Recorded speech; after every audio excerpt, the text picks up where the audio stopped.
Hey guys, welcome to Copernicus Corner. I am back over in Watcher of Realms. I've had a couple days that I haven't been able to stream. I have been doing my dailies on here, but I haven't been able to get on stream. Been super busy. But here we are, and we're gonna check in with this hero's visitor who is Drogo. He says, "Salutations, Commander. You may call me Drogo, and I need your assistance." He said, "There exists a powerful foe possessing an item I covet. Help me defeat them, and this collectible shall be an invaluable treasure." Interestingly, apparently the collectible is not invaluable until we defeat these guys. It's interesting um, situation to be in. Alright, so here we have two portals to defend. We've got 4 flying portals oncoming and 2 portals from the ground. Done this one before. It has Mother Bloom Karada. She's immune to all crowd control effects except slow. She has Flora Bestowal. Mother Bloom entrusts her seed to the attracted lizard flies, which dutifully plant them in the ground once they perish. She also has Blossom. Mother Bloom hastens the growth of all tainted seeds, transforming them into necrotic flowers and dealing massive damage to all enemies. And Enchanted Pollen. Mother Bloom spread her pollen to attract lizard flies. Okay, it says, the reigning overlord of the Blackroot Bog, she entices anyone unfortunate enough to wander into the bog with her enchanting pollen, leading them astray. Those who become lost in the bog serve as the nurturing grounds for her offspring. Okay, so we have her. She's ranged. Then we have Lizardfly Overlord, which of course flying and ranged. Lizardfly Imago, also flying and ranged. Necrotic Flowers, ground obviously, and ranged. Mutant Zrock, there's little swarming guys on the ground. Tainted Seeds, those are more flower guys on the ground. Then we have the Lizardfly, which of course are air and ranged. And Elite Zrock, which are also on the ground like the other buggies. Okay, so we go to fight, and I'm just going to keep whatever we had the last time we did this. Go to start, and we will we'll see what happens here. I seem to recall that this was not particularly difficult the last time that I did it. I don't recall the details, so...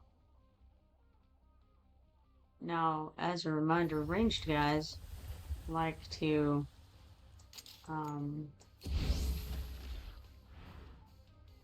hit the last guy that was deployed. So that's something to keep in mind when you're doing this. That's going to be their target.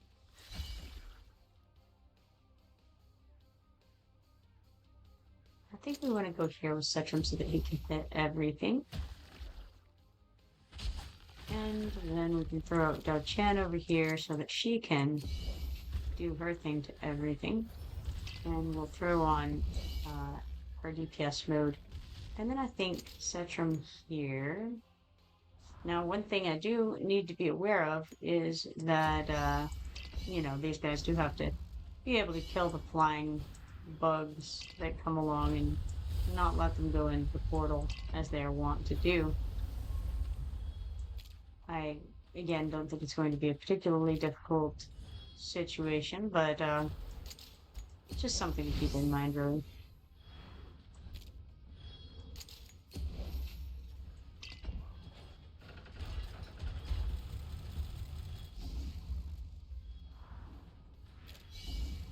Now we've deployed all of the guys that we have at our disposal, and everything is coming along just fine, really, I would say. Go ahead and pop all the ultimates that are available to pop. Poor old Maul isn't going to make it, I'm afraid. I'm going to go ahead and pick him up, actually. And I'll stick Wrath down just to increase the attack speed of the Nightmare guys who are sitting around.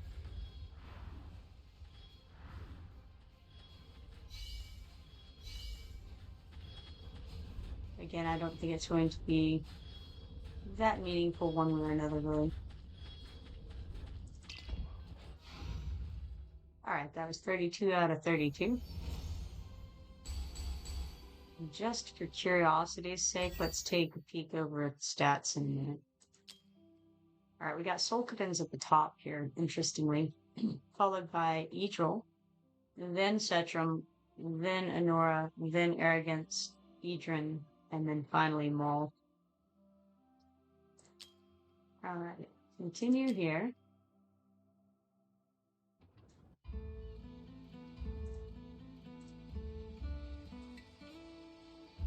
Okay, next we come over and click back on the Drogo fella.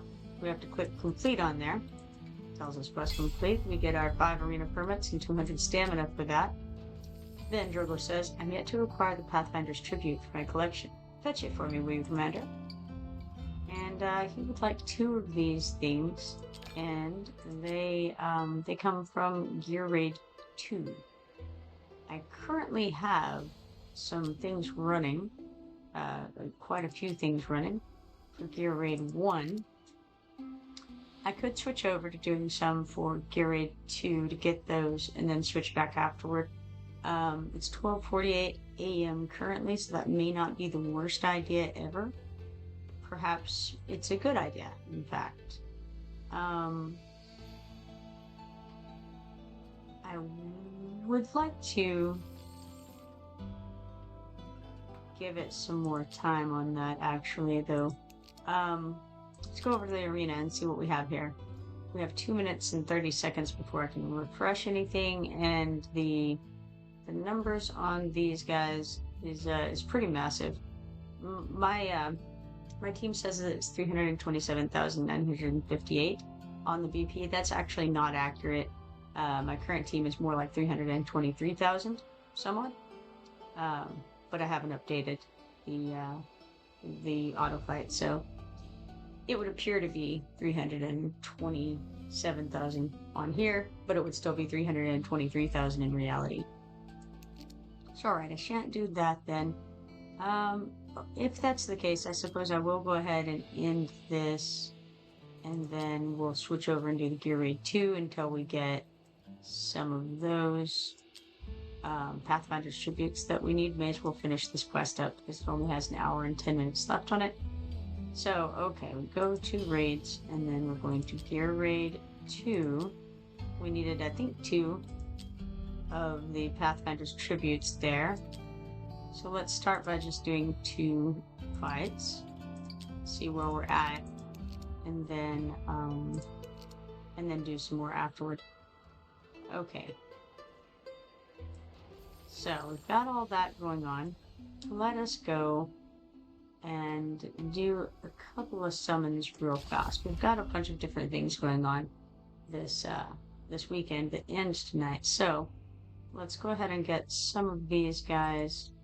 Now here we can get Lubu, or we can get Emerit, which is pretty cool. I only have 5 ancient summons. And let's see, I want to look at the details in the summoning record and see where we're at on this. I don't think that I've gotten anyone previously with these, which it's unlikely that I'll get them this time either, but just to verify. Okay, I got Solkadens. Looks like that's 15 pages ago. So I'll do 14 times 3. That would be 42, so it's been 42 summons since I got a legendary from this. Odds are not good that I will get anybody worthwhile out of this. I think it doesn't really matter too much. Let's go ahead and summon a couple times on here, and then we'll go back. Oh, hey, chill out, UA. How was your luck with Shard opening this weekend? He says. Well, I don't know that I've opened any beyond just the one per quest, 1 quest per day for it, and I've got just 2 stars and 3 stars, I believe, with those. But yeah, I'm actually doing some of that right now. So right now we got Dagna, the 3-star defender from the Northern faction. She's also a lord. It says mighty things come in small packages. Dagna's a North Throne faction leader, able to greatly heal herself. Alright, and then we'll throw a couple more summons at this before I go switch back over to Gear Raid 1 fights probably, or actually more likely get a few more of those Gear Raid 2s in. So we got Glenn, the 3-star defender, devout to the holy light. This reliable defender turns to prayer in order to deflect and reduce damage. Okay, we'll click OK there. Looks like our background fight's completed, so let's come over here. Actually got no, we got both of the Pathfinder's tributes. I didn't even recognize it because it said a 2 and I was expecting a 1. Alright, so Pathfinder tributes are done. I can hop out of here and come update this quest. Submit items. That quest complete. We got 3 4-star psychic power shards. Chill out says good luck. Thank you very much. How was yours? Did you get anything cool? Drogo says, thank you for your help, Commander. These fresh collectibles will greatly enhance my assortment. Cool. And then, let's check Arena real quick. Yes, we can refresh, so let's do refresh. I want to start some more of these Gear Raid 1s and try to make progress there. So we'll auto-fight apparently 77 times. That's how much I have the stuff for, so that's what we're going to do. Alright, hop out of there, come back over to the events tab because we've got something in the spiritual altar. It's 50,000 gold. That's for summoning guys. It doesn't really matter which event you're doing it in. Any of the summons count for that spiritual altar. So we got 2 4-star psychic power shards from the dailies. Already claimed all the other dailies for the regular stuff. Okay, so back to Arena to see what kind of guys we've got here we can actually go up against. Looks like only one. Daniel 202-51986 is at 239,249 BP and should be able to do fine against that with 327,958 BP. That's actually not right. You see it's here? 323, not 290 BP, so that's what I'm actually going in with. Chill Out says, Banner Rich were terrible for me. Sorry to hear that. You all out of shards?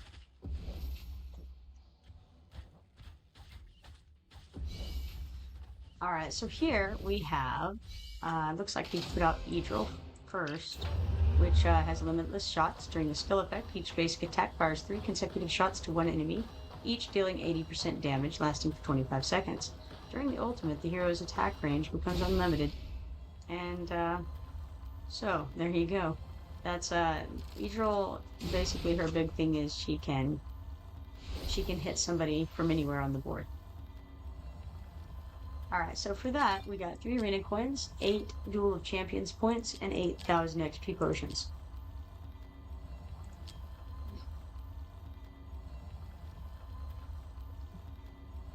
Sorry, that was Daniel 202-51986 with 239,249 BP. Topping the damage was Arrogance with 888,845, followed by their Edril at 571,926.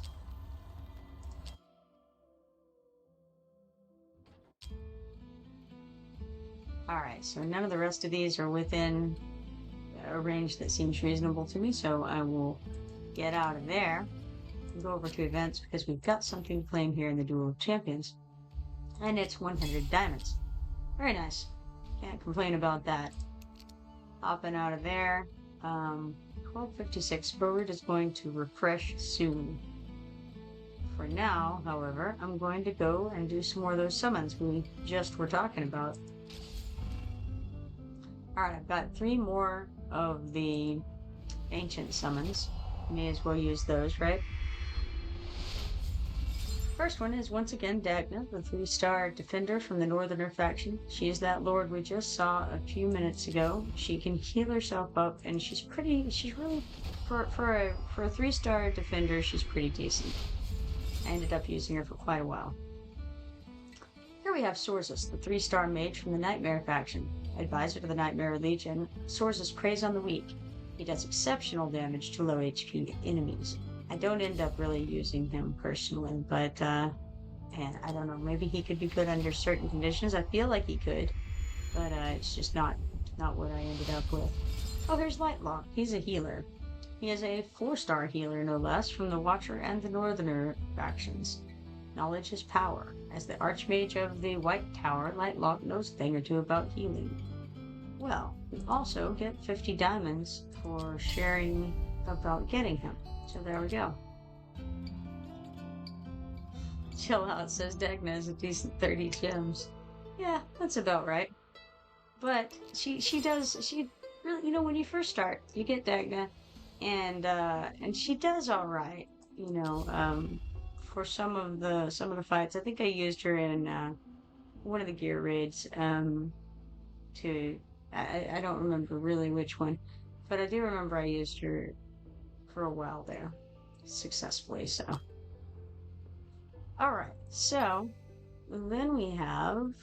I think that I have very recently gotten a guy from here. I don't think it's too far back. There we are. It's a Dao Chan. I got her from the Moonlit Invocation 5 days ago, and that's only on the second page. So we've only had 4 pulls since getting her. And with that in mind, I go back and forth really, but I think maybe I should go with the Crazy Invocation of Spirits, but actually I think I'm going to go with this Special Invocation of Spirits because I don't have some of these guys. I don't think I have this. I don't know who this person is. Okay, I do have her. It's Aveline. That's that Centaur girl. Okay, so I have her, but I haven't actually used her. I think maybe I tossed her to the wayside. I'm checking to find my list real quick. Alright, where did I put Aveline? Did I stick her on the mediocre or the good list here? Or did I just not do either one? That's another question. Looks like I didn't consider her good enough to make the list at all, so that's probably not a good sign. So that would imply to me that she's one of the bad ones you can get. I don't really need Sorzus, and Etrol is already, I think, yeah, she's completely awakened. So there's really no need to go for any of the epics. And so I think that I'm going to go with Crazy Invocation until I get a little more into the pools here. Chill Out says, how many Legos do you have? I have no idea. I could find out in a moment, but I don't know how many. We shall see. And then he says probably buy 2 is a better choice for now. I agree. I think that since I don't need the epics really, or I'm not interested in the epics, I may as well go ahead and try to get these. But, if we can pull 2 legendaries for the price of 1, that seems like a good deal to me. Here we have Camille, the 3-star healer from the Watcher faction. Camille is ever the sight for sore eyes. Channeling the power of the holy light, she'll patch you up in no time. We've got 31 rare summoning crystals remaining at the moment. And here's Drogo, the 3-star marksman from the Piercer faction. There's nowhere to hide. Drogo's massive range and AoE ultimate will have enemies scrambling for cover. So, as I've mentioned before, he has like 22 cost on him, so it's pretty hard to get out. Here's Skull, the 3-star fighter. With a galvanizing roar, Skull boots allies and lays enemies low, able to regenerate health when low. I don't really recall using him much, or perhaps at all, I'm uncertain. But here's Lightlock again, the 4-star healer from the Watcher and Northerner factions. We drew him very, very recently over in the Ancient Summoning one. And now we have Cyclone, the 4-star fighter from the Esotericist faction. An elemental terror made of pure wind, able to knock back enemies and completely immobilize them. I have to use him in the faction trial for those guys, whatever they are. Maybe they're esotericists, possibly. Here's Cute, the 3-star marksman, a cunning goblin archer whose poisoned arrows bounce from bow to bow. Beware his traps.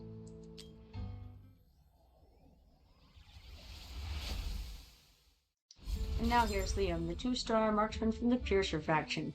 Unshakable and accurate, Liam can attack multiple enemies simultaneously from an impressive distance. I almost said an impressive difference. That is not what I meant. Here's Halder, the 2-star fighter. As a traveling mercenary, Halder seeks to repay a debt that saved his very life.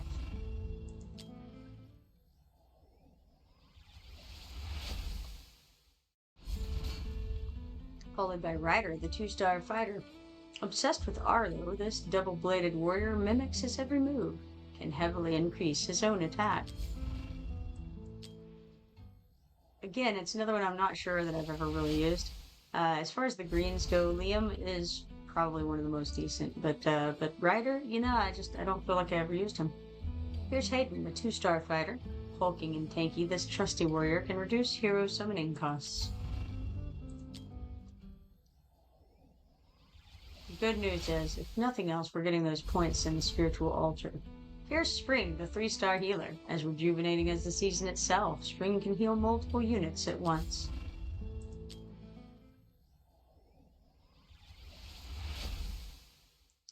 And now here's another copy of Ryder, the 2-star fighter who is obsessed with Arlo.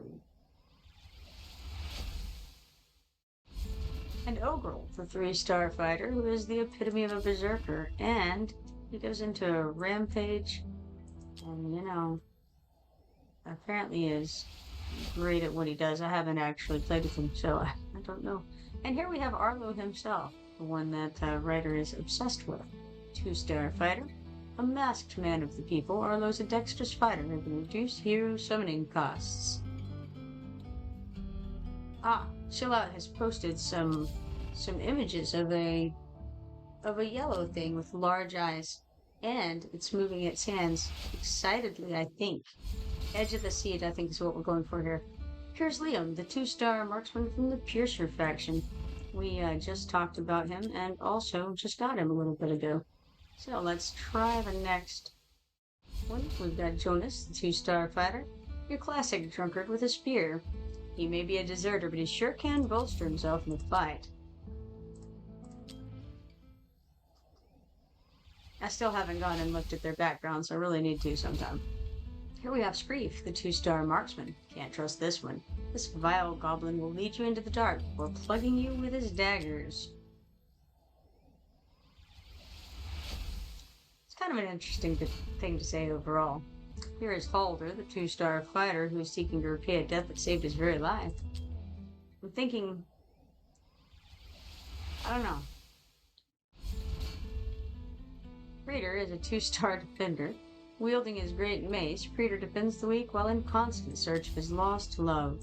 Down to 13 summoning pistols at the moment. Chillout says we need gold. Right, yeah, that'd be nice. And here's Hayden, the 2-star fighter. Hulking and tanky, this trusty warrior can reduce hero summoning costs. I think it's interesting. He definitely looks like a defender and not a fighter, but he's a fighter. I'm feeling defender. I'm feeling like, I don't know, paladin-esque, And here's Hayden once more, in case you missed him the first time. 2-star fighter. He's hulking. He's tanky. He reduces hero summoning costs. And you can find him in a tavern near you. Here's Screef, the 2-star marksman. He is the very fellow who plugs you with his daggers in the dark after leading you over there, instead of shooting you with arrows or throwing his knives at you where you stand. Here's Wargrak, the 2-star mage. Running with a band of thieves, Wargrak slows enemies with his putrid magic while increasing his own speed.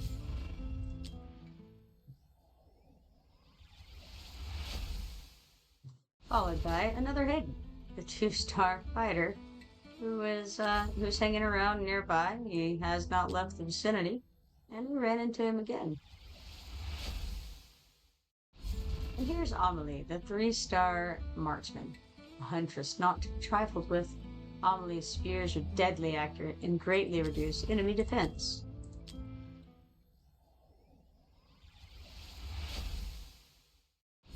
And Wargrak, the 2-star mage. Running with a band of thieves, Wargrak slows enemies with his putrid magic while increasing his own speed. And then Nero, the 3-star mage from the Cultist and Watcher factions. He is a leader of the Cultist faction. Nero is a flame-cloaked master of AoE damage and faction leader of the first cult, Rank the Heat. Isn't it also interesting that they call it the Cultist faction up at the top there, but then when they do it in the write-up, they call it the Cursed Cult. I've noticed that with quite a few different groups, but that's one of them that I notice every time. And now, here's Brienne, the 4-star marksman from the Watcher and Piercer factions. Bane of Demons, Brienne's barrage of arrows is able to split to multiple foes, prioritizes airborne units. She's a very decent purple. I still was using her very regularly until very recently. Here's Cutter, the 2-star marksman from the Piercer faction. Cutter launches poison-laced daggers with ease, but downs foes with less grace than an ox. And now we have Cuke, the 3-star marksman, a cunning goblin archer whose poisoned arrows bounce from foe to foe. Beware his traps. And there's Arlo once more. He is the 2-star masked man of the people. Now we've got one more of the summoning crystals. I still have a lot of diamonds, but once I do this one, I'm going to go on out for a bit. Here's Rutu, the 3-star fighter. This Scalekin's in it for the thrills, gains a shield after placement, and recovers costs. And he's the only one that I've seen so far who I think of, well, he's pink and purple, in a way. I can't really think of the color that I'm going for here, but you know, even though we've got Langlin who's also purple, I feel like Rutu, he's got a little bit of a different purple going on there. Now, over here at the spiritual altar, so far we've gotten 100 diamonds, 5 paintress's brush shards, 100 legendary skill dust, 100 epic skill dust, and 1 epic skill crystal at this time. Alright, let's collect those and then come back out here and check on Barut, who has refreshed. He doesn't have anything fun and exciting, so then we're going to go over to the arena and see about refreshing this and possibly finding something fun. Yes, indeed. We've got fresh meat with 328,213 BP. That should be a good fight. Let's give it a go. Looks like his monsters are also 328,213, which is, it's promising. We'll see what happens.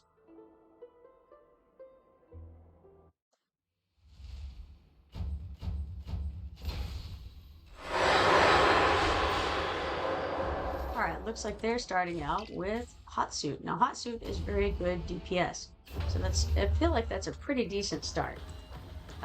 She has Ghastly Burst, deals damage to up to 5 enemies nearby, dealing 230% AoE damage every 0.3 seconds, lasting for 4 seconds.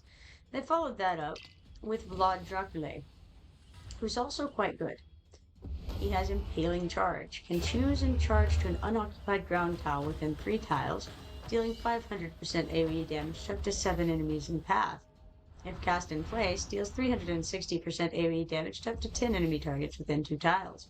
After casting, increases the hero's block by 2 for 15 seconds and deals up to 30% increased damage, and takes up to 30% reduced damage based on the number of enemy units within 2 tiles. Max effect at 5 units.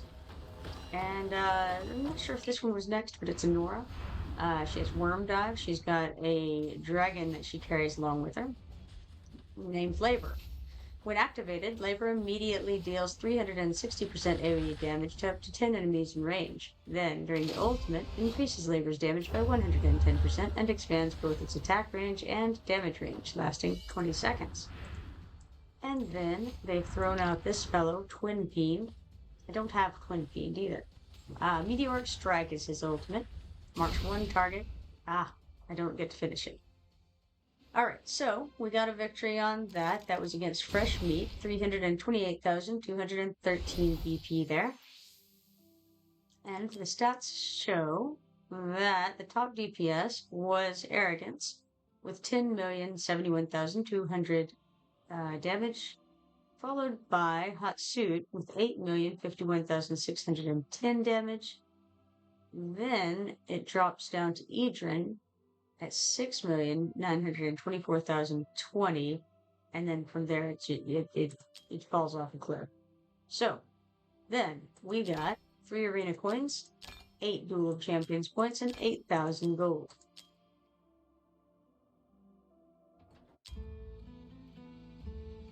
Alright, I think we have some possible chance against this Dage stand with 366,523 BP, which is about 40,000 more than I have. Odds are good that we'll lose this, but you know, let's give it a shot. His stage monsters are the same as him, so it just depends. He has Nazar. I recognize that one. He also has that Vlad Dracula, I think. Let's see.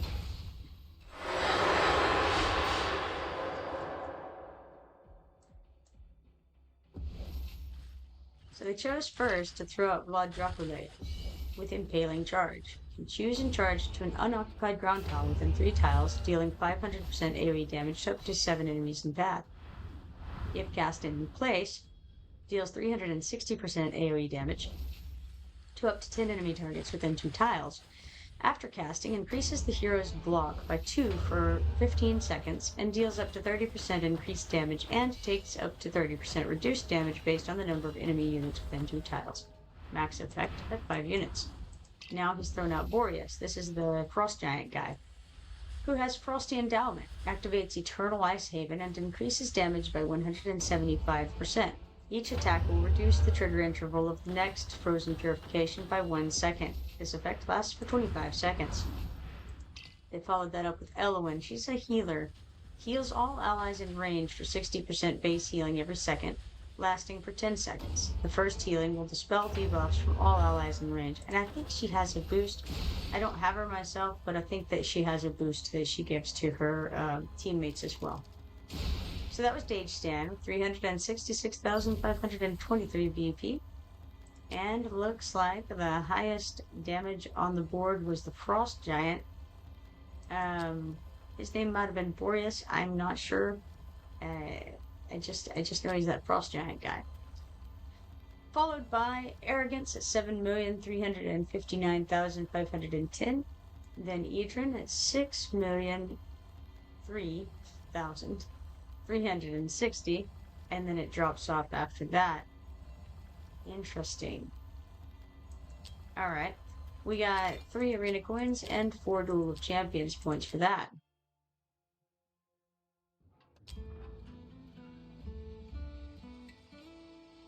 Yeah, I don't think I've got a chance against any of these other guys here, so let's pop out of there for now. Go over to events, because in the Duel of Champions, we've gathered up a little bit. We've got 1 epic skill crystal, and that is for fighting in the arena. Okay, let's check on the quests, because we have some things here. We've got perform 10 summons. That gives us 1 rare summoning crystal. We also have stuff in the summoning window to collect. But first I'm going to come over to storage. Okay, nothing's ready to be put together. We do have possibly... Looks like we can get 2 of these mystery rewards. So that could give us 1 legendary summoning crystal, 1 ancient summoning crystal, 1 rare summoning crystal, 10 ancient summoning crystal shards, or 5 legendary summoning crystal shards. So let's go ahead and produce 1 and see what we get here. Alright, that was 10 ancient summoning crystal shards that time. Let's produce another one and see what we get for time number 2. It is 1 rare summoning crystal, so that's not a bad haul. Get out of there. So we have some things to do with that. Trying to think about this for a moment. Yeah, I think I'll just go ahead to the summon window here. And I do want to look at this. We have 1 of the legendary summoning crystals. Alright, so back over here, we're going to claim these 15 diamonds. Then go to Crazy Invocation of Spirits once more, and let's do some more summons. Chill Out says, do you play Zombie Invasion event? Yes, I do run through it at least once a day. I haven't had a lot of time to sit down and do the full amount of time that it takes in a little while. I do enjoy it, and occasionally I'll have time to do that, but it takes me, if I'm really thinking about it and kind of concentrating on it more, then it takes me like 45 minutes to an hour to do that. So whenever I get on too late, I don't really have time to give it a fair shake, and I just blow through it real fast to well, I say really fast. It's not really fast, but it's faster significantly than when I sit and think about it. All right, I got Liam, the 2-star marksman from the Piercer faction. We had him a couple of times earlier. Chill Out says, what's your most successful strat there? I've had luck with going light and dark, and with using the potion tools. Some of the light skills work in tandem with potions and coin gain and all that, so it all sort of it has some synergy there. I've also done pretty decently with fire and ice, and then going with, I think I went with luck tools and going fire and ice, I believe. So yeah, how about you? Here we have Skulf, the 3-star fighter with a galvanizing roar. Skulf boots allies and lays enemies low.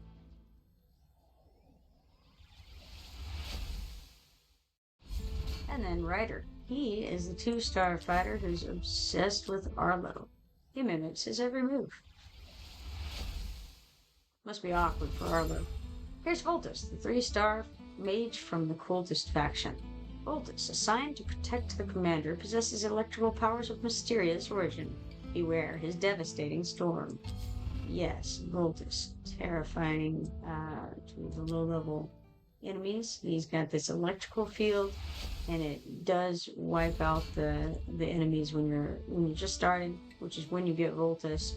He comes along with you. He's part of the starter pack, and he's not bad at all. I used him for a good little while in the early game. He was very good. Here's Ryder, the one who's obsessed with Arlo. It's very strange to me because Arlo and Ryder have the same number of stars on them.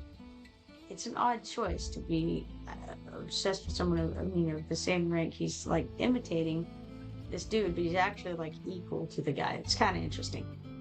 Now we have Voltus again, the 3-star mage from the Cultist faction.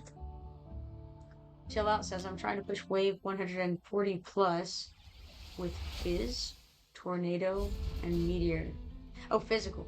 I see. Physical, so the dark, and then Meteor is that fireball? The fireball one? Or, okay, Meteor is a Meteor Storm? Is that what it's called? Here's Duradel, the 3-star fighter. Elf, vampire, both. Duradel's Surge skill does massive damage and restores HP. Talk about versatile. It says fireball, I guess. Okay.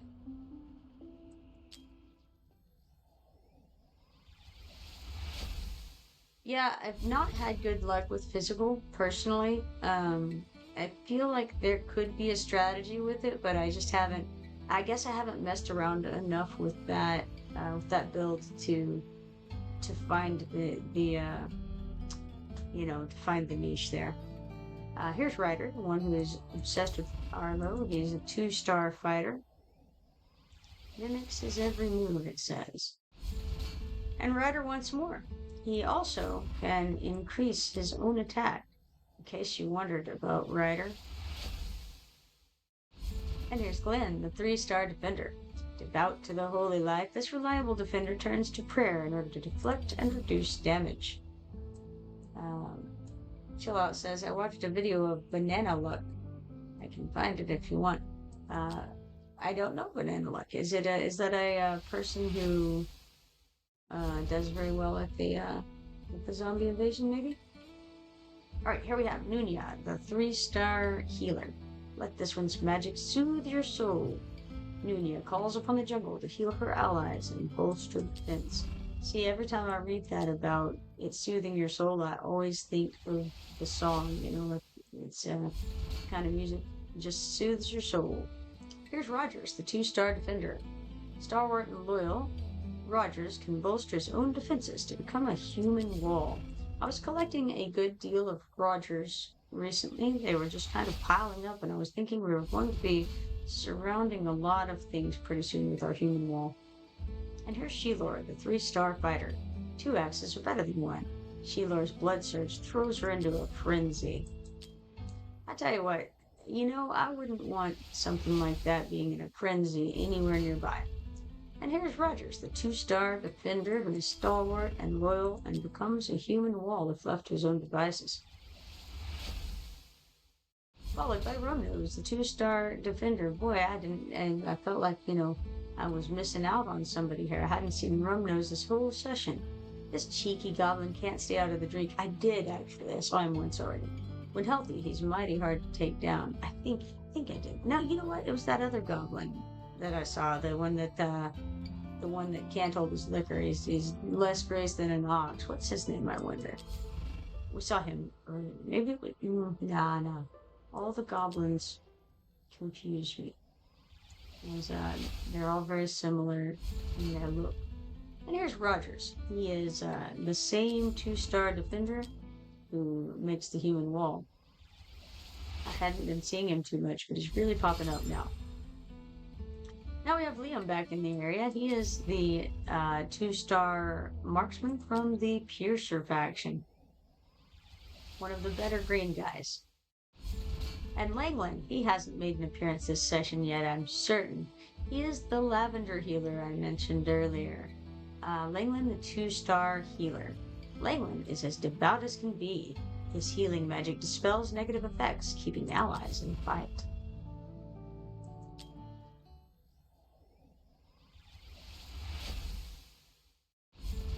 And here's Nunya, the 3-star healer.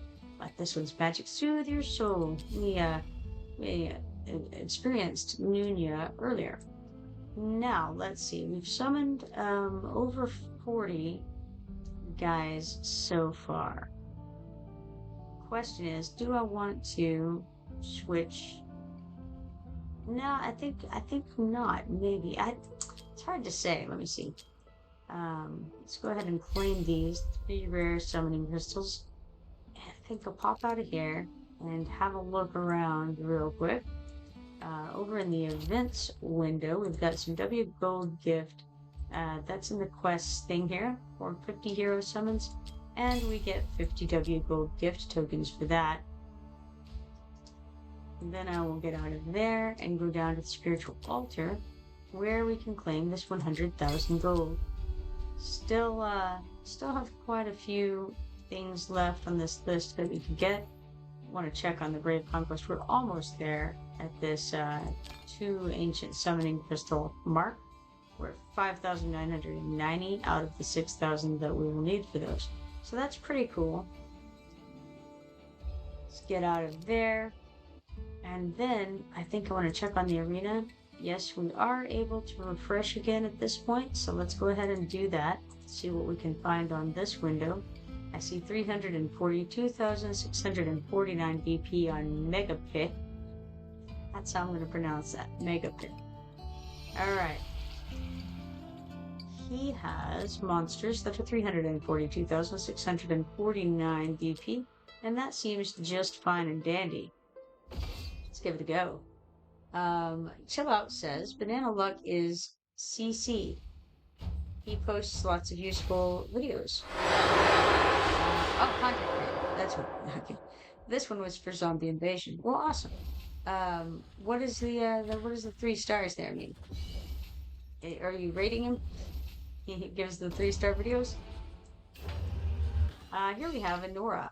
She has Wormed Up. She's the one with that dragon who is called Laver, and her lover is Emerit, who also happens to be a dragon, and he's the one who's on the banner right now.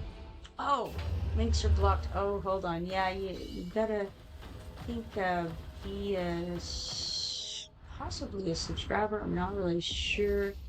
Let me see if I can figure it out. It's a good question, really. Um,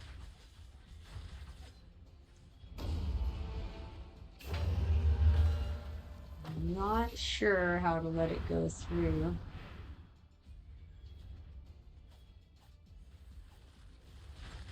May not be able to from this screen, possibly.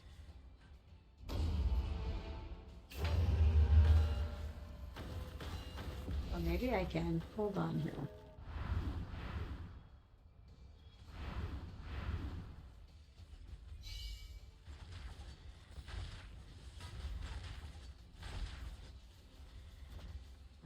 I don't know. I found a menu,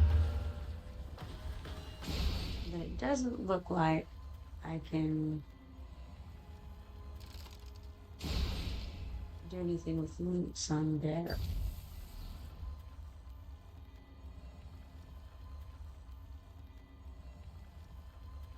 Well, you can't whisper me either? Interesting. Let's see. Maybe I got it on a different screen. Possibly.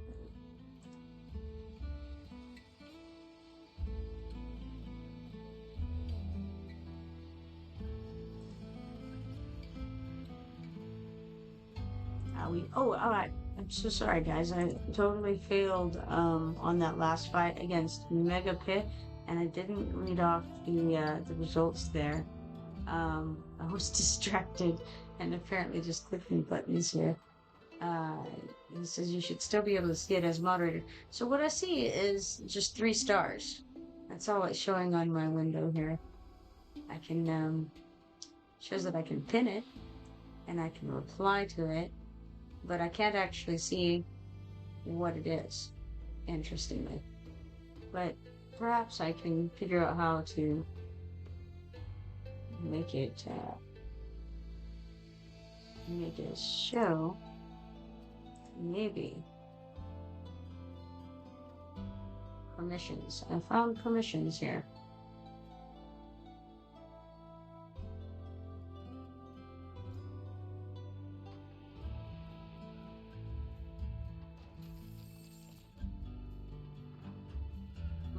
Maybe.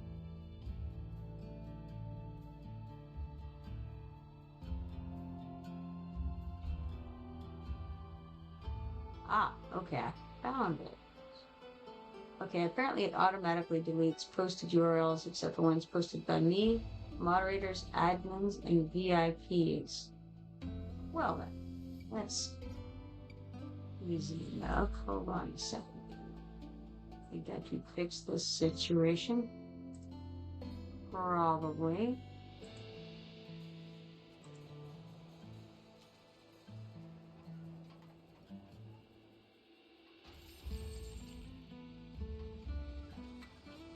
Maybe.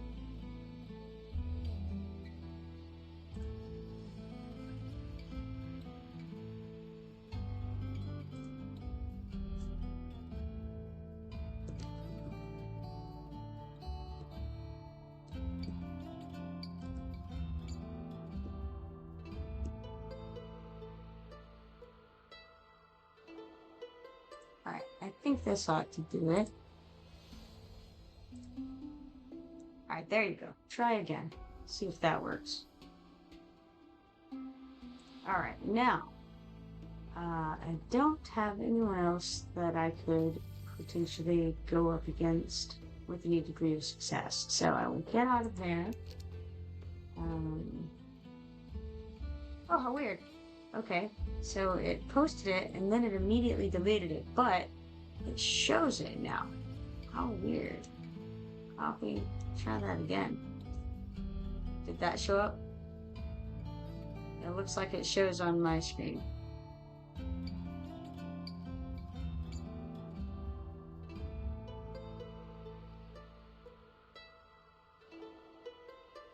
Alright.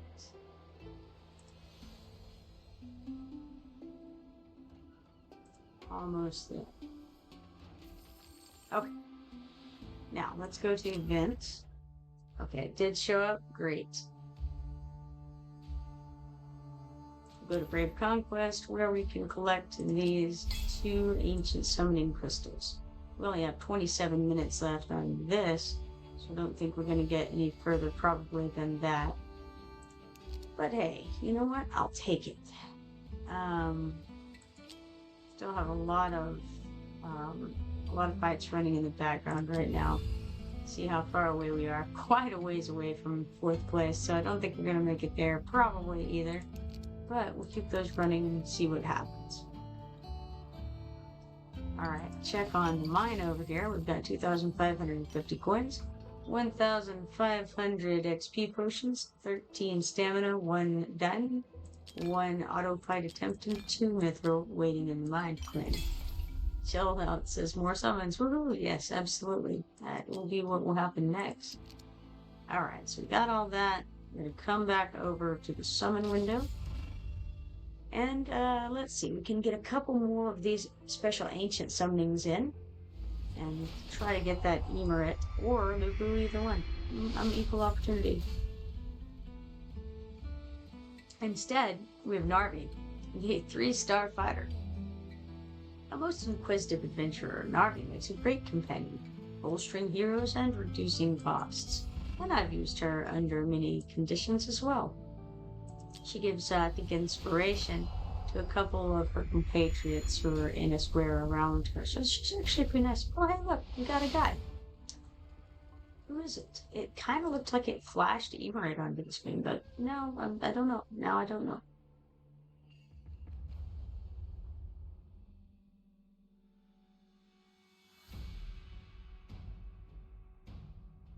Oh, it must be Lubu.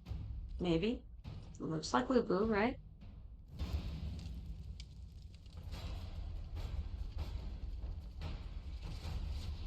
I think that's him. I saw him in the event with Dao Chen and whoever that other person was. Dao Chen and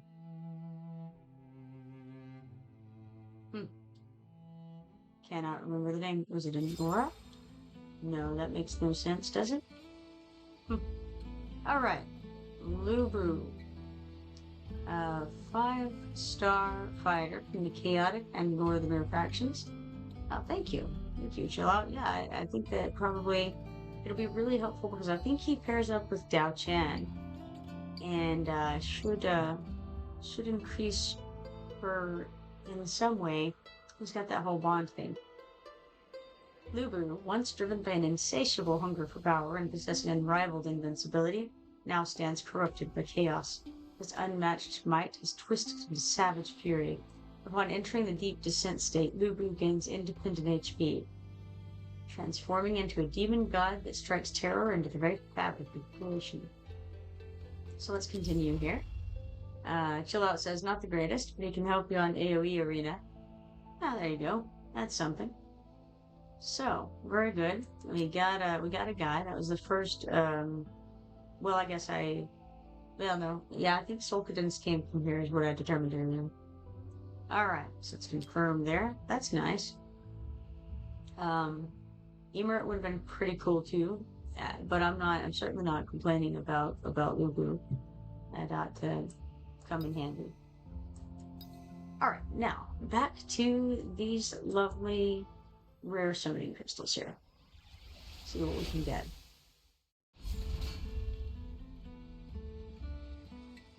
Here's Screef, the 2-star marksman.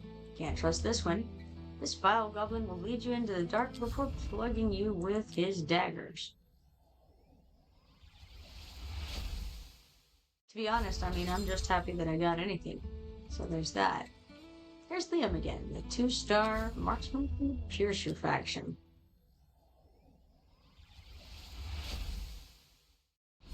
And then Autumn, the 3-star healer from the Infernal faction. As comforting as the changing leaves, Autumn uses AoE healing and boosts crit damage.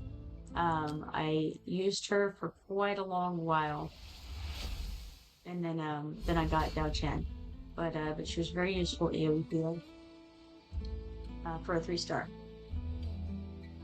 And here's Ryder, the 2-star fighter who's obsessed with Arlo.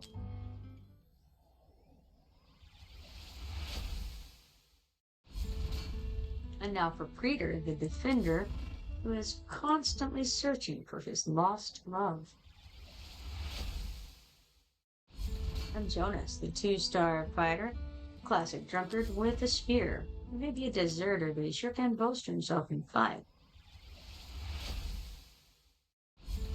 And Langland, the 2-star healer.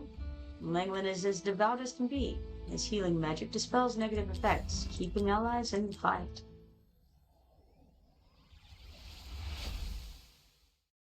And Arlo, the 2-star fighter who Ryder is obsessed with, and his big deal is he reduces hero summoning costs. It's an interesting thing to be obsessed with, but here we are. And here's Wograk, the 2-star mage who uses his putrid magic to slow his enemies. And I think bolster himself or something like that. And Nash, the 3-star fighter. We haven't seen him this summoning round. His name hits the nail on the hammer. And Nash eviscerates multiple enemies at a time with his morbid club. He also has a pretty cool long-tailed coat. Can't argue with that. Looks like leather and metal of some sort. Leather and bronze? Don't know. Maybe. Alright, and here's Duradel, the 3-star fighter. Elf? Vampire? Both? Duradel's surge skill does massive damage and restores HP. Talk about versatile. And we're going to follow that up with Preeter, the 2-star defender who's in constant search of his lost love.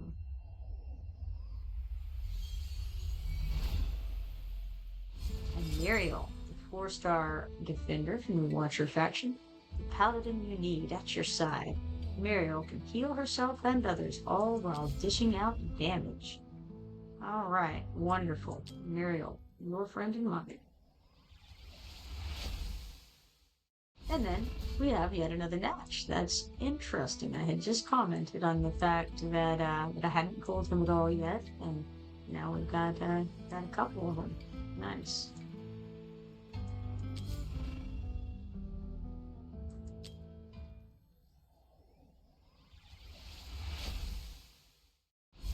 And here's Ryder, the 2-star fighter. He's the guy who's obsessed with Arlo.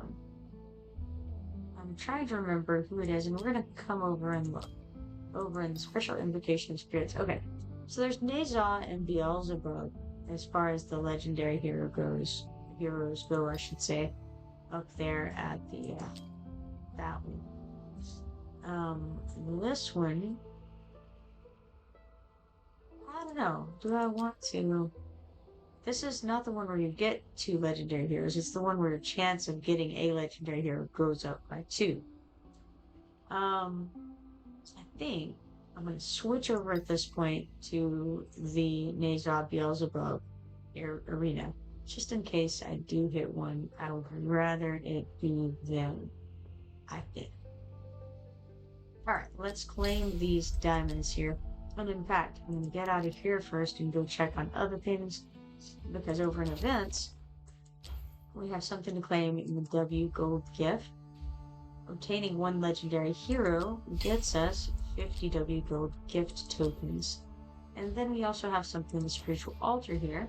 It looks like it is 200 legendary skill dusts, 3 4-star psychic powers, and 2 epic skill crystals. Also, while I'm thinking about it, I want to go ahead and do this shard assembly thing. It's Rosalia's exclusive artifact, and I do have Rosalia, so I want to go ahead and get that put together here. It's the Paintress's Brush. It's a Rosalia exclusive, increases AoE damage by 20%. Painted tiles inflict 50% slow on enemies. Takes effect only when stronger than the current buff or debuff on the same attribute. So that seems like a good one to have while it's available. Now, check on arena real quick. We can refresh. We got 4 of these arena coins from defending against other players while we were gone. And let's go ahead and refresh this. Alright, there's a 317 and a 295 in here. So let's go for Dan M. Or it's alright. At 295,382 VP. And their monster VP is the same, so sure, let's do it. They have Lubu, I see, and Beelzebub, and Ethan, and that other chick who might be like Release or something like that. Alright, let's see what they do first. They threw out Lubu, who has Dark Star. Immediately enters Deep Descent. Upon reaching maximum power, immediately enters Deep Descent and gains enhancement effects. Increases own attack by 40% and reduces the trigger interval of Chaos Strike by an extra 2 seconds. Now they've thrown out Release. I was right on that name. Shockingly. Veil of Deceit summons 3 Serpentine Spirits in attack range. Lasts permanently. That's cool. Serpentine Spirits will support other attacking summoned units on the field after stopping attacks for 4 seconds. And now we have Idrin. We all know what Idrin does, but I'll go ahead and tell you. Cold Lament. When the ultimate is triggered, immediately inflicts Ice Burn on up to 8 enemy targets in range. During the ultimate, gains a shield equal to 30% of max HP each time an enhanced attack is triggered, stacking up to 100%. When the ultimate ends, consumes all shields to deal 300% AoE damage plus additional AoE damage equal to all shield strength up to 8 enemy targets in range.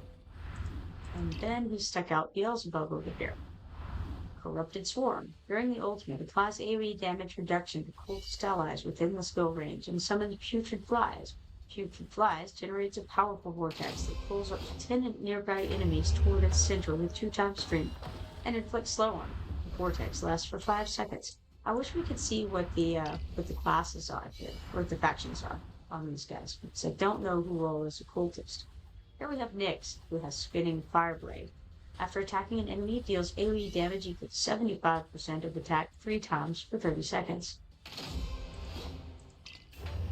Alright, so Lubu, Idrin, Nyx, Beelzebub, and Police. So we got the victory on Dan M at 295,382 BP. The top damage is Idrin at 12,530,900, followed by Arrogance at 11,774,400, then down to Release, who wasn't out too terribly long, I don't think, and did 10,478,700.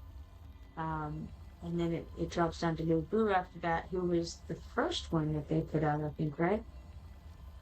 So that's kind of interesting. Alright. We got 3 arena coins, 8 Duel of Champions points, and 10 diamonds for that.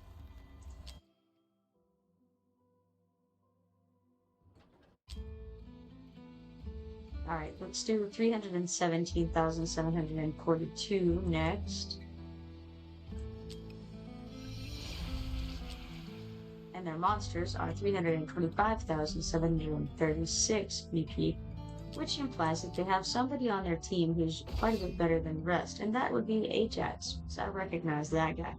So they have Ajax, they have Neza, they have Dao Chan. They have a good team here. Let's see how it goes.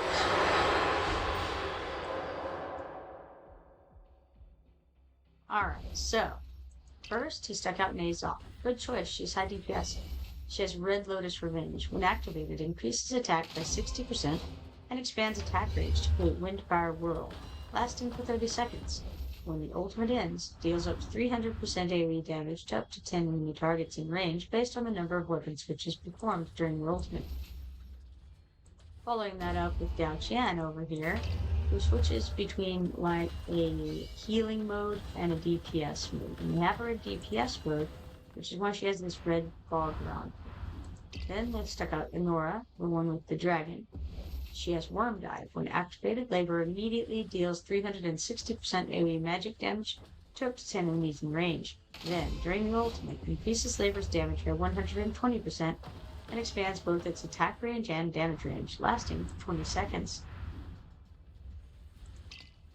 And then they have Vierna, who has Reaper's Grasp. Deals 900% AoE damage to enemies in range. Kills enemies with HP below 35% after a short delay, which is super cool. I would like someone like that. That's really neat. I think there's some term that they use for it. I wanted to say terminate, but that's not it. It's I don't know. Elite monsters and bosses are excluded.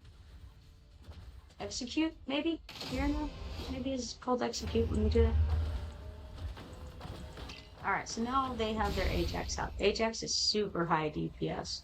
It's interesting that they waited to put him out until the very last.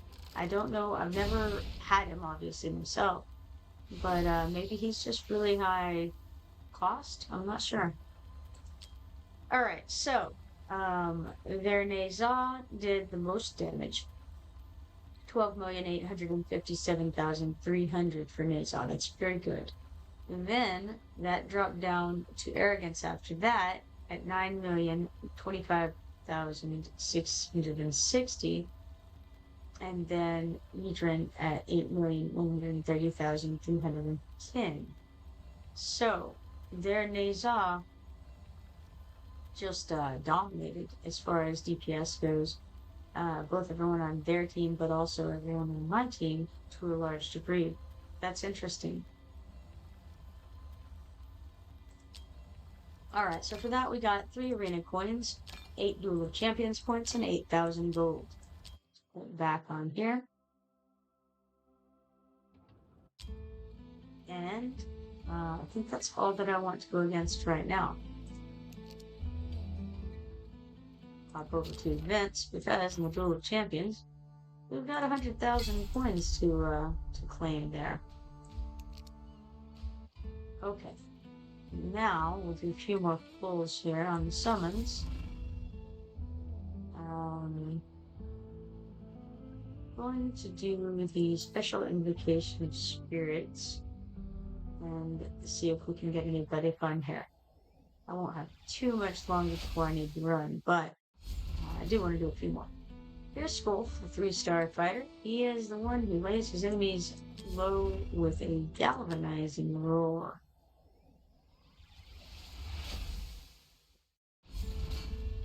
Followed by Ryder, who is obsessed with Arlo, and he can heavily increase his own attack.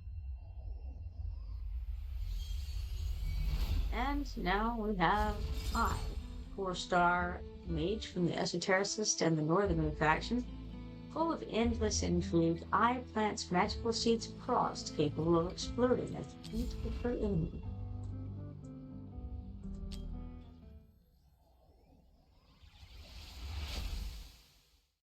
And then Screef, the 2-star marksman. Can't trust this one. This vile goblin will lead you into the dark before plugging you with his daggers. I feel like he hangs out outside of the bar, personally. That's my opinion. And now we have Rutu, the pink-skinned dragon guy. Not dragon guy, he's a lizard guy, I'm pretty sure. Very, very scaly. Very lizard-like. This Scalekin's in it for the thrills. Gains a shield after placement and recovers cost. That is in the 3-star fighter Rutu of the pink skin.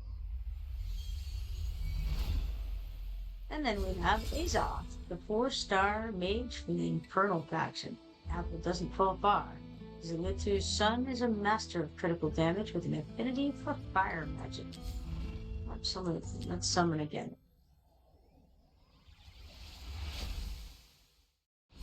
And we got Hayden, the 2-star fighter. He's hulky and tanky and reduced summoning costs of his compatriots. And here's Sheila, the 3-star fighter. 2 axes are better than 1. Sheila's blood surge throws her into a frenzy.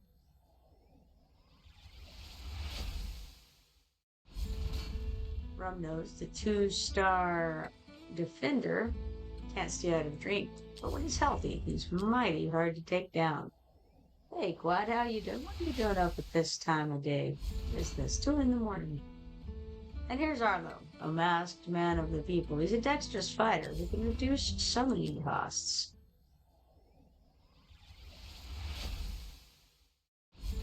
And Ryder once more, who is obsessed with Arlo.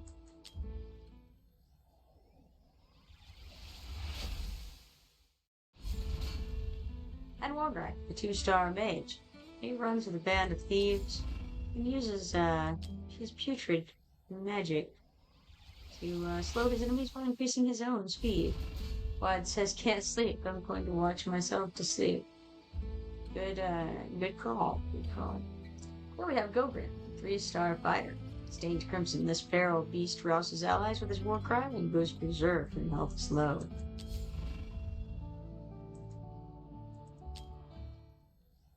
Quad says, "Hope your day is good." Well, my day has been pretty good. You know, it's been good. I did some, well, I've been kind of busy today. I had some editing that I had to do for a lady's book. I've got most of the way finished with that, so I would say it was successful. Here we have Langland, the 2-star healer. Langland is as devout as can be. His healing magic dispels negative effects, keeping allies in the fight.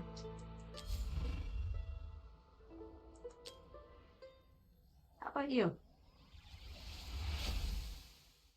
And here we have Waldrak once more, the 2-star mage. He runs with thieves, he slows enemies, he has putrid magic, and he bolsters his own speed. What more could you want from a goblin, right? Duradel, the 3-star fighter, is either an elf or a vampire, we don't know which, maybe both. He's got kind of gray skin, and I'm pretty sure he's not a living pig. So, Rumnose, the 2-star defender. This cheeky goblin can't stay out of the dream. When healthy, he's mighty hard to take down. When unhealthy, though, total pushover. Rumnose once more. He is hanging out. He's a 2-star defender. He didn't go far between now and a moment ago.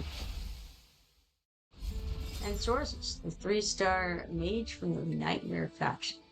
Advisor to Nightmare Legion, Sorceress preys on the weak. He does exceptional damage to low HP enemies. Quad says, pretty good. Made some homemade soup. Well, that's always good. Mild gardening, lazy Sunday. I need to start some gardening. That'd be good. And I've been not doing that at the moment. Here's Hayden, the 2-star fighter who's hulky and tanky and reduces hero summoning costs. It's a strange thing. I just can't get past it. He's hulking and he's tanky, but he's a fighter. Here's Tazira, the 4-star marksman from the Piercer faction. I just got my first copy of her maybe a week ago. Tazira's a jungle-dwelling stunner that shoots faster when surrounded, prioritizing airborne units.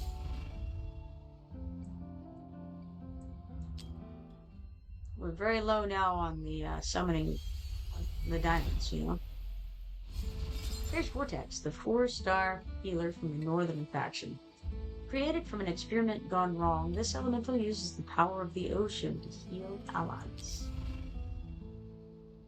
Alright, let's summon again. It's interesting that the only one of the featured epics that I've gotten so far was Sorceress. Here's Gompa, the 3-star esotericist. That's one prickly goblin. Gompa flings AoE spikes with abandon while inflicting slow. This is the last one of these. And we've got Jonas, the 2-star fighter. Classic drunkard with a spear. Maybe a deserter, but he sure can bolster something fun. And it works out perfectly because it's also 1:56 a.m., which is quite near to the 2 o'clock cutoff for this. We got 4 more minutes before we run out of time anyway. However, we have some shards to assemble, so let's do that. Let us get this ancient summoning crystal, and hey, let's go use it, right? Why not? Let's go here and use this. See what we can find. It is Nero, a 3-star mage from the cultists and watcher faction.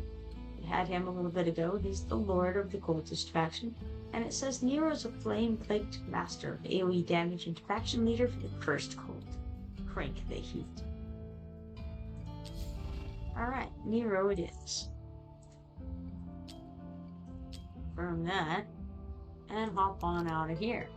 Over in the events window, we have a spiritual altar. We've come across 5 more Paintress's brush shards, which is cool. I mean, I'm not going to have enough to make another of the artifacts, I don't think. But, you know, we'll probably get some kind of reward for them anyway. Not going to have enough time to make it to the next step of that rewards meter. Unfortunately, I don't think, because I think that ends today. We've got the Brave Conquest that's got another 2 minutes on it as well, and certainly not going to make it up to the 7,200 needed for that. So alas, alack, no luck whatsoever. Shard assembly has another 3 days on it, but we would need another 40 shards. That seems highly unlikely as well, so not in any way counting on it. We did pretty well on the spiritual altar, all things considered. Tales of the Smith has another day left on it. Interestingly.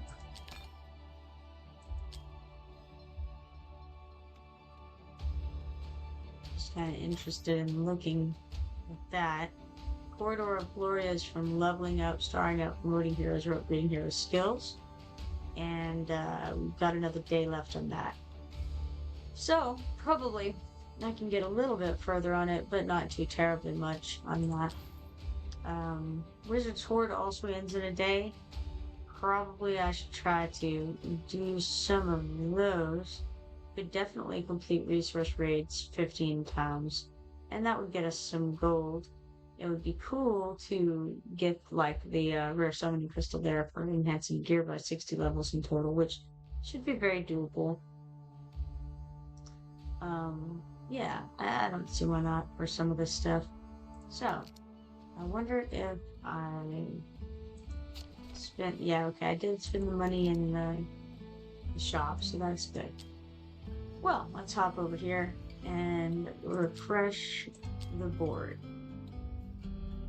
It's not lovely. We got Fairy, 367,758 DP.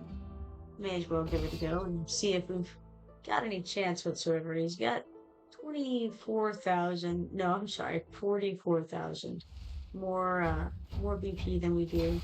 It's not super likely that we'll win, but we've got a chance. Could happen. Alright, so they've thrown out Vlad Dracula first, who has Impaling Charge. Can choose and charge to an unoccupied ground tile within 3 tiles, dealing 500% AoE damage to up to 7 enemies in path.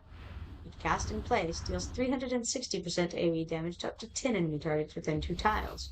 After casting, increases the hero's block by 2 for 15 seconds, and deals up to 30% increased damage and takes up to 30% reduced damage based on the number of enemy units within 2 tiles.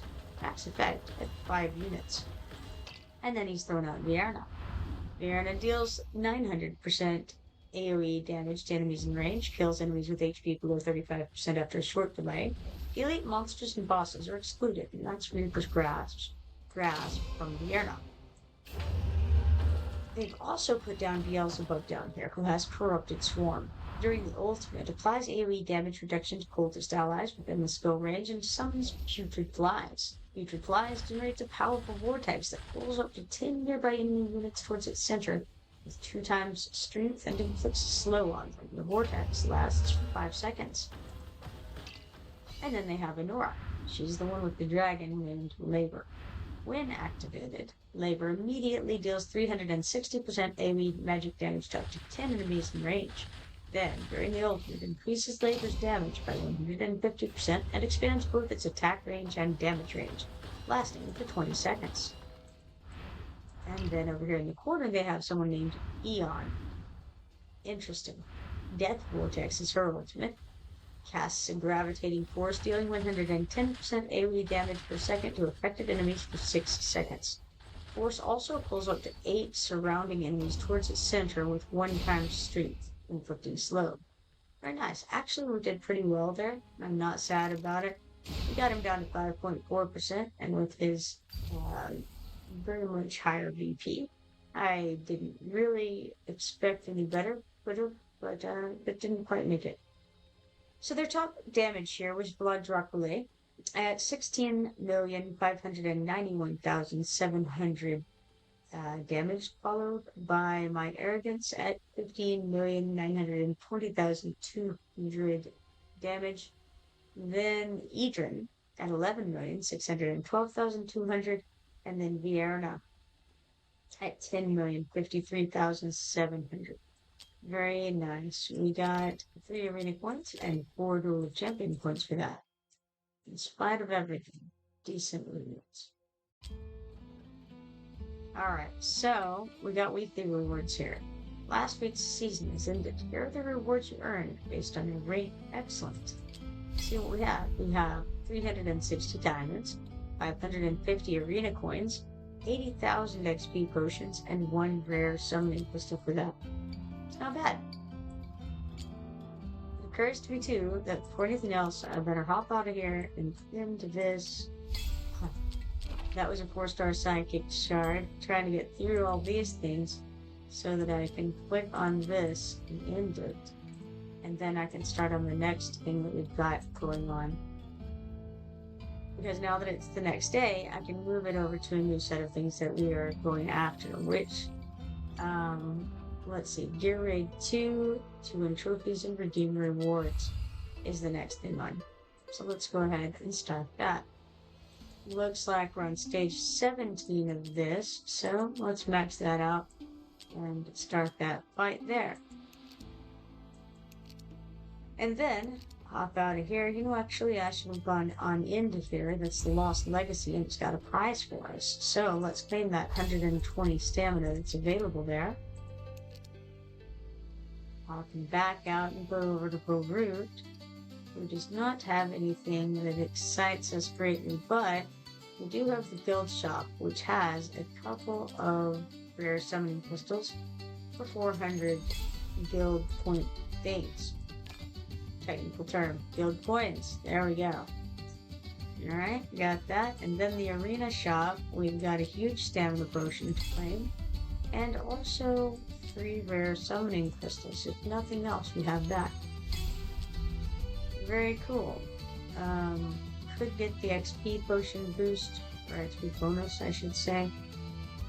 But I'm not going to do that right now. This is the Apex shop. I'm not sure what that's all about. But here is the Awakening shop. Nothing there that I want to grab, because I don't want to use my Awakening tokens for it. But that's alright. It's all fine and well. Let us send out Maureen over here to go get some birch sap. So that's what we really need in the world. A little bit of birch sap now. Okay. I'll hop back into the arena and have a look at this, because I do have 3 left to use. So let's go ahead and attack Edo 1903 and see how that goes.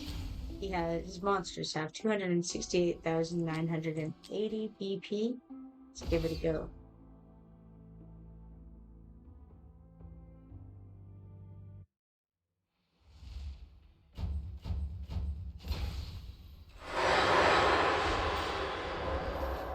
Alright, the first thing he does is puts out Hot Soup. High damage, good choice. She has Ghastly Burst.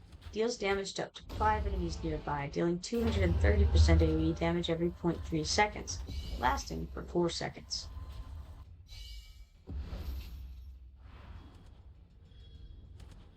Now, secondly, he's put out Sithra, who has Fatal Kiss.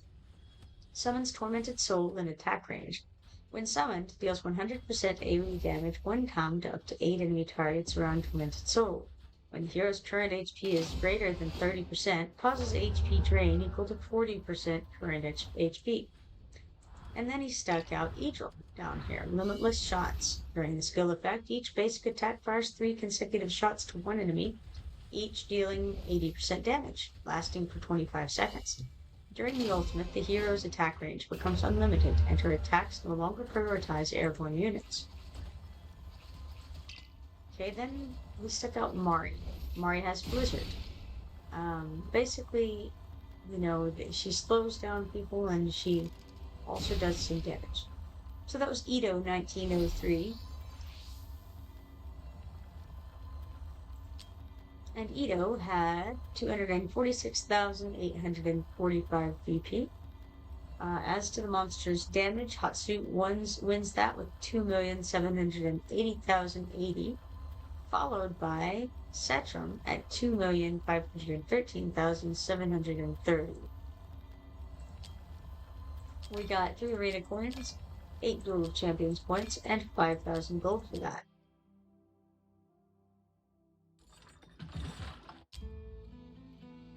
And let's see here. I could try Okaway. He has a good bit more DPS or VP rather than we do. Over 50,000 more. But let's look and see. Sure, I'm willing to give it a go. Why not?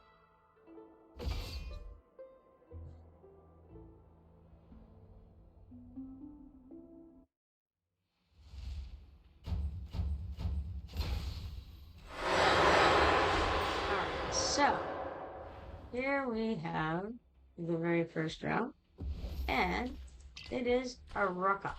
Aruka has Spider Stance. The hero evolves, expands attack range, increases damage by 60%, converts basic attack into 2 consecutive strikes, prioritizing 2 different targets in range. Then he sticks out Idril over here, who has limitless shots. During the skill effect, we don't know, but basically she can hit anybody on the board. Okay, so that was Ogaway with 374,766 BP. Stats show that Arrogance did the top damage with 741,236, followed by Araka at 692,925. We got 3 arena coins, 8 Duel of Champions points, and 5,000 hero XP potions for that.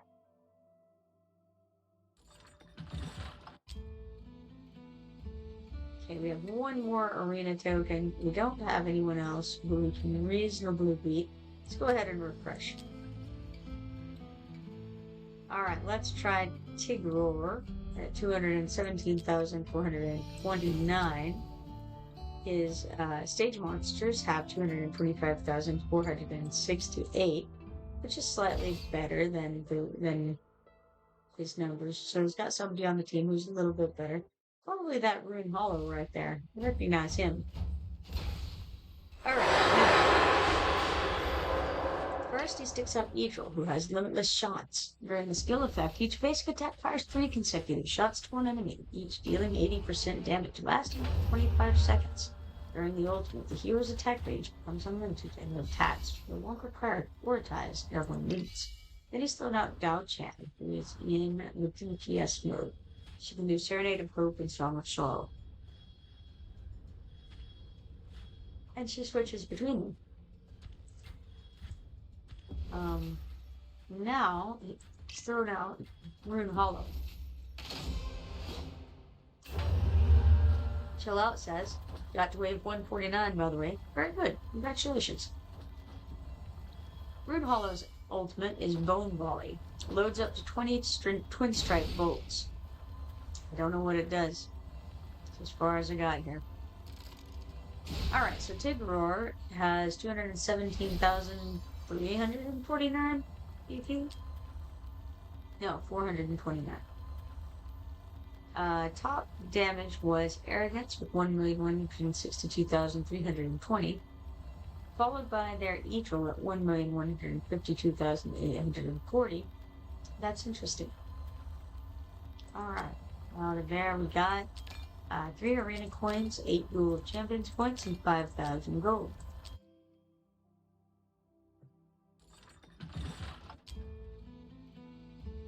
And we earned 2 of these arena coins for defending against other players as well, which is cool. But I'm now out of arena permits, so out we go. And I just want to look at events real quick. I have to go momentarily, but Duel of Champions, we ended up getting up to 70 diamonds so far. I think we're definitely going to make it to these 2 rare summon crystals over here by the end of the day. Brave Conquest is no longer going on. Alright, looks good. Spiritual Altar. We did pretty well on the Spiritual Altar, all things considered as well. So I'm not going to complain about any of that, I think. I'm happy enough with it. Alright, now, I probably better get going so that I can sleep tonight. If you aren't following me yet, be sure to follow me and turn on notifications so that you can see whenever I go live. Hopefully, I will be on tomorrow and can see all of you then. If so, wonderful. But for now, I've got to run. It was a pleasure streaming with you all, and I hope that you have a good night.